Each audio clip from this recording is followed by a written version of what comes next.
Alright, and the last couple of games here that I have for this episode are all 3DS games, so if you're not interested in 3DS games, well, there you go. But if you have a 3DS, I got some great recommendations here for you. The first of which is Nano Assault, which those of you might remember my video I did where I talked about the games that I'm most anticipating getting this year, and I had some high anticipation for Nano Assault here, because I really enjoyed the Nano Stray games on the DS, which were side-scrolling shooters with sort of like a little bit of an isometric view to them. Really fun games. This one here is a spiritual sequel to those two games. It is part of the trilogy. It's by the same developers, but it plays entirely differently. The best way I can describe this is it plays similar to, say, Super Stardust HD, but think of the levels as not just one globe, like in that game, but levels that kind of felt like the planets in Mario Galaxy, the small-scale planets in Mario Galaxy as a shooter game. So the 3D in this game is very impressive because the levels are all three-dimensional. You're rotating around these organisms. So everything in this game is microscopic in a sense. So you play as a ship and you have to infiltrate and defeat the viruses or the infections. And you're just rotating around these small globes that have different, dimension levels to them. So it's not just one round globe. But all you're doing is you're collecting, I've played it for about an hour and a half, by the way. You're collecting DNA. There's 3 of them per level. You collect those. They're on certain points on the globe, the levels. And then you're also just disinfecting the levels by killing all the enemies. So what this means is when you first start the level, not all the enemies are spawned on the level. You have to go to certain points where you can press up on the D-pad and it'll indicate where these infected areas are. And then you have to stay in that area for a certain amount of time to disinfect it by killing all the enemies. Quite honestly, the game isn't as good as I thought it would be. The main reason why is because the controls are not that good. It controls fine with the joypad on it, the joystick, but your face buttons on the 3DS act as the second joystick. So this game really would have benefited as a twin-stick shooter if the 3DS had the second joystick. I'm not sure if this will support that twin add-on thing for the second joystick on the 3DS. Probably not. But having to use the face buttons as you're aiming reticles, shoot your bullets in certain directions, it doesn't really work that well. It's very cumbersome. It just doesn't feel that responsive, or it doesn't feel right. It does shift into sort of a behind-the-ship view, similar to the game I mentioned earlier in the first part, Iridion 3D, where it's a behind-the-ship view and you're just going down a predetermined path and you're dodging bullets and shooting at the same time. But once again, because it lacks a second joystick, the controls are just not that optimal. There are boss battles, which are some of the best parts of the game, I'd say. They're pretty interesting. They got multiple stages to them. They last pretty long. But not as good as I thought it would be. It does have online leaderboards and score attack and everything, which can add some replay to it. It's not a bad game by any means, don't get me wrong. The 3D is impressive, but the main bad point about it is just that those face buttons they don't work. And lastly, there are different weapons that you can get through the course of the story mode that I'm finding. So you have secondary fire modes for different weapons. Interesting, worth checking out. It's only $30 brand new as of right now, so it's a little bit discounted. Alright, next up is Sonic Generations for the 3DS, and I have to say this is actually really good. It might just be just as good as a console version. This is developed, I believe, by the same team that did the Sonic Rush games on the DS, and it shows because modern Sonic this time around, his levels are not 3D, so it doesn't play like the Sonic Unleashed, modern Sonic Generations levels. They play as side-scrollers, and they play just like the Sonic Rush games, but the reason why it's better than Sonic Rush is because my main complaint with the Sonic Rush games is fixed. In Sonic Rush and Sonic Rush Adventure, my main complaints with those is that it was so fast that it became more of a memorization game because you're going through these levels so fast that you couldn't see the enemies coming and you'd run into them all the time. And at times it just kind of felt like it was almost playing itself because you're speeding through these levels and these loops so fast. But in Generations, the modern Sonic levels, while they do play the same way, they've really fixed that problem with falling off the stage all the time and everything. You're not running into enemies quite as much. They're placed much more forgivingly. There's still a lot of challenge to it, but it's not quite as, I guess you can say, not quite as brutal as Sonic Rush. But that's another great thing that I forgot to mention too about Sonic Generations on 360 is there's so many different branching paths, and the same thing is true for the 3DS version, where you don't really fall off of the stages too often because there's so many branching paths. If you fall off a ledge, chances are you're going to wind up on another path that you could have taken instead of the one you were on. So that adds a lot of replay value because there's a lot of different paths you can take, and of course if you're doing time trials and speed runs, that definitely helps to try and go through the levels multiple times. 3DS version, by the way, different than the the console version, in that there are different levels. There's levels in here that are not in the console version and vice versa. Some levels repeat, but it's fun to play, Casino Night Zone in the 3DS version. So definitely worth picking up if you have the console version. I'd recommend it almost just as much as the console version. So definitely. Oh, and one last thing, I did just try the online mode in this with Holly Dog on my lens. We did some quick one-on-one versus mode on here. We did encounter some slowdown and some frame rate issues. It's actually just like a time trial versus mode. We try and get to the end faster than the other person, and they throw in some obstacles to try and slow you down. Our overall first impressions were not too good, but we might give it a go later on once she unlocks some more levels so we can try out more than just Green Hill Zone. Alright, next is Harvest Moon 3DS Tale of Two Towns. I haven't had too much of a chance to play this, but I was heavily anticipating this, and it took it quite a long time to come out on the 3DS. It got delayed, the DS version came out first, so some of my hype was kind of killed because of that. How this differs from other Harvest Moon games is that, as you can tell from the title, there's two towns. So you can choose at the start of the game either a town that specializes in raising animals, or a town that specializes in crops. You can visit both towns, but from what I understand, eventually you will be able to raise animals in the crop town, and vice versa. So it seems the visuals are actually really good. It has a great pop-up storybook visual style to it. Really, really good looking, believe it or not. The 3D, actually, you're going to want to play this game in 3D. I think it's worth it. But hey, typical Harvest Moon fare. You love them or you hate them. I'm going to have to invest a little bit more time in this one, though, to give you my full impressions. Alright, now we're getting down to some of the good stuff here. Super Mario 3D Land. And I don't want to say it wrong, it's not Super Mario Land 3D. Super Mario 3D Land. Alright, so my first impressions of this, when I first started playing it, one of the easiest Mario games I've ever played. It was very, very simple. The levels, while they were designed pretty clever, they were very oversimplistic, almost impossible to die. There was a point in the game where, right now, even still, I have like 70 lives, because it's that easy to rack up extra lives.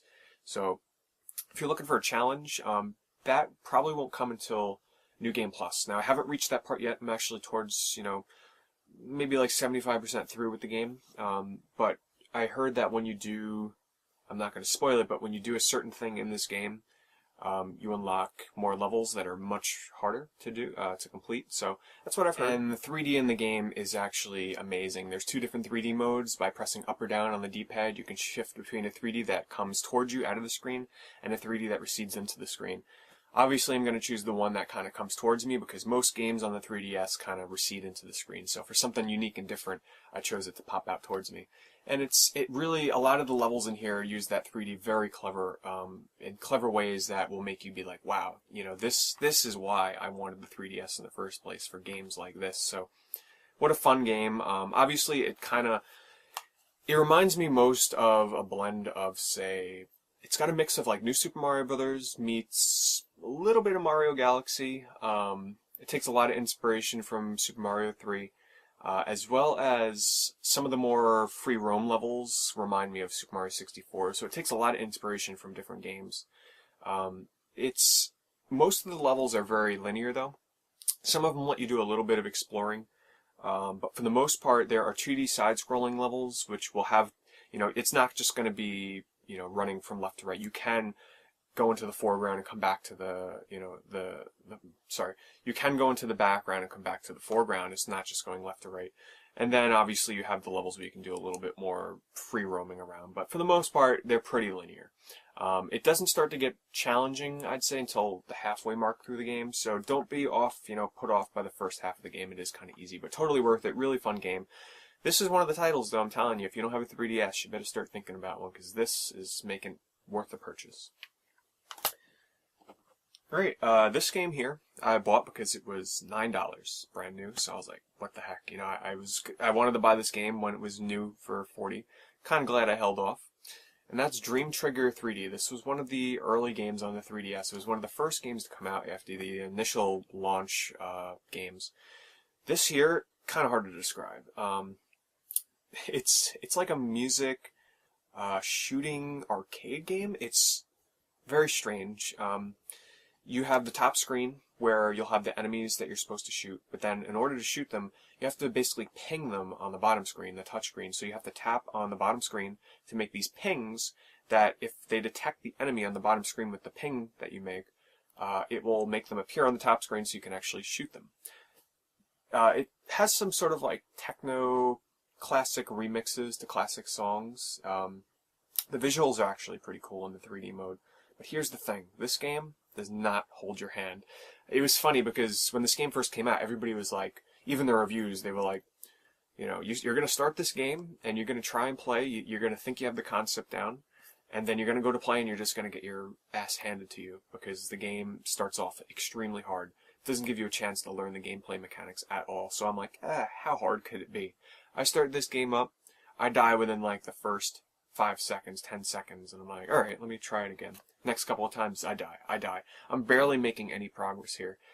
It really is, it starts off really hard. I haven't really gone back to give it another chance because it was kind of off-putting, my first experiences with this, because it gets kind of aggravating when you're trying to learn this game, but it's hard to grasp it when they're throwing so much at you at once, like expecting you that their short little tutorial on how to play is going to help you conquer, you know, a pretty tough starting stage. So, interesting game. Glad I didn't pay 40 bucks for it though. Alright, and I've saved the best for last here. This game here has been eating up so much of my time. It's my most played 3DS game. It was actually my most played 3DS game after 3 days of owning it. And that is Mario Kart 7. Wow. I actually just got done playing this before I recorded this episode. I think I'm like 35, 40 hours into this game right now, because I've been playing a lot of the online mode with the YouTube community. You can check my video. I made a video. Once again, I'll post the link below if you want to join in on some Mario Kart fun. We got a lot of different community games going on. Good group of people on there. Right now we're up to like 110 members on our main group, which was made by Holly Dog on my lens, by the way, so shout out to her for getting the ball rolling on that. I'm just helping move it along. But first of all, let's start with the single player. Typical Mario Kart fare, you know, let me just say that this game barely innovates from past Mario Kart games. The biggest addition to this isn't the gliders and, you know, the underwater parts that everybody knows about. The biggest addition to this is the streamlined online mode, which is a lot better than it used to be. But the single player, it's fun. I started off on 150cc, so the fastest races. I beat everything in a day or two.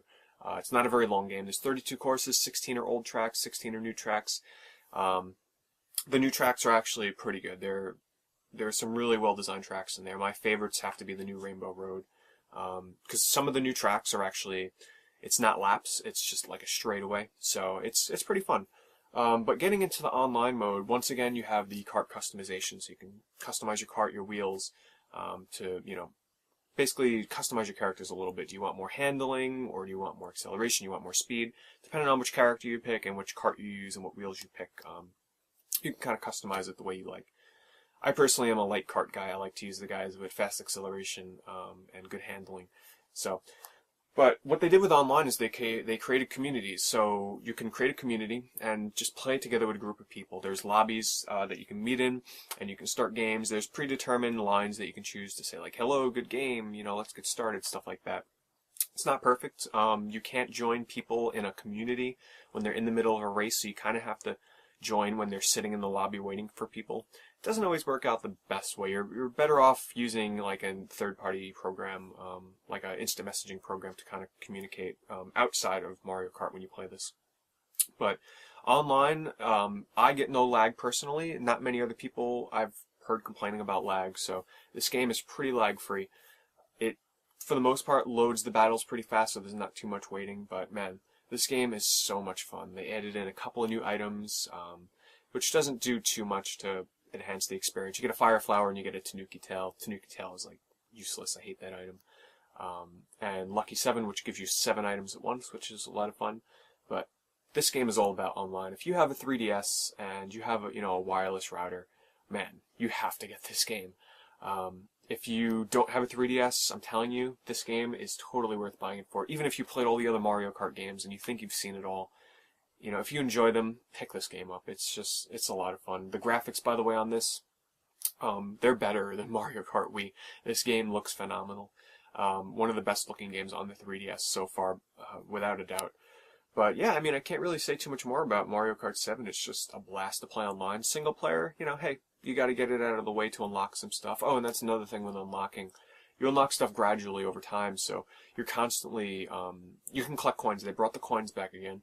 So as you collect coins through the single player, you unlock new carts and wheels, and you're constantly getting new stuff. So you always have sort of a sense of progression, and it does take quite a long time to unlock everything. Even though I put in so many hours, I'm not even halfway yet through unlocking all the items that there are in this game.